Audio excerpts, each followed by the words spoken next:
projeto de lei vai tentar tornar mais claro, dentro da ótica que já era dos tribunais, o que é ato de improbidade e o que não é ato de improbidade.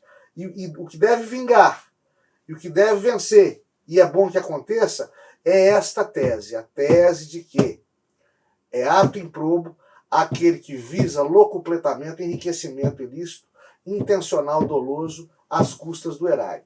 Fora isso, não se fala mais de ato improbo administrativo. É bom. Eu tive alguns casos da minha carreira de ato improbo que deu um trabalho desgraçado. Eu tive que agir com bastante bom senso, eu tive que conduzir os processos com bastante bom senso, e nem sempre o tribunal concordou comigo. E foram cometidas injustiças. Por exemplo, eu me recordo de um gestor público que foi condenado por improbidade administrativa e ficou inelegível, porque ao assumir uma prefeitura, repinta a prefeitura, pintura de prefeitura, estava precisando pintar mesmo, só que ele pinta com as cores do partido dele.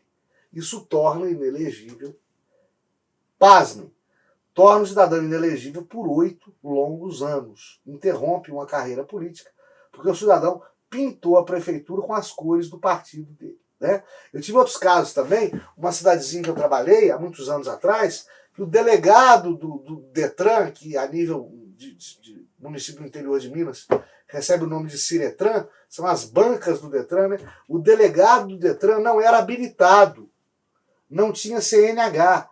E o promotor achou um absurdo ele não ser habilitado, um delegado de trânsito que não é habilitado, e entrou com ação de improbidade administrativa contra ele.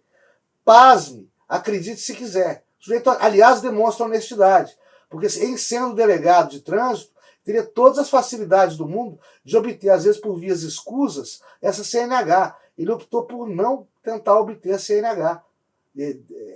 Atuar no trânsito, fiscalizar o trânsito, administrar o trânsito como delegado de polícia civil, porém sem CNH. Uma coisa não tem nada a ver com a outra, mas serviu para ele responder por improbidade administrativa.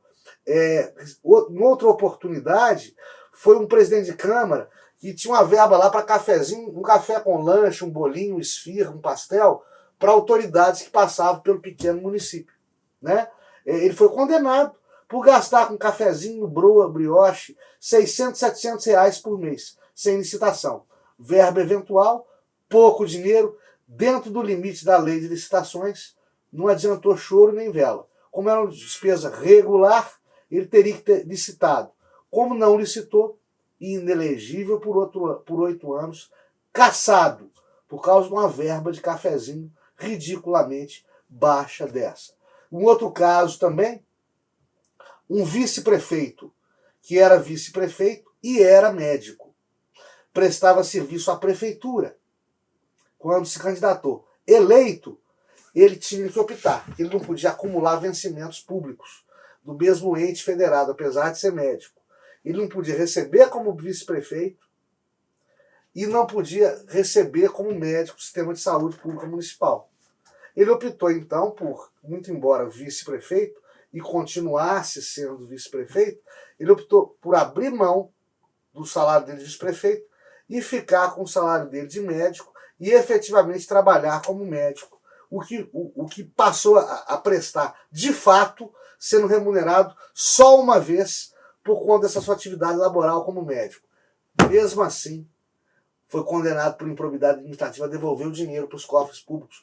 Mesmo assim, o prefeito, que acatou a decisão dele de receber do município como médico, que ele efetivamente prestou serviço nessa condição, do que como vice-prefeito, o prefeito foi condenado a 7, 8 anos de cadeia por causa disso. Uma decisão administrativa simples, corriqueira, que não põe em risco o erário público, que não põe em risco a seriedade da coisa pública, que não gera enriquecimento ilícito de quem quer que seja.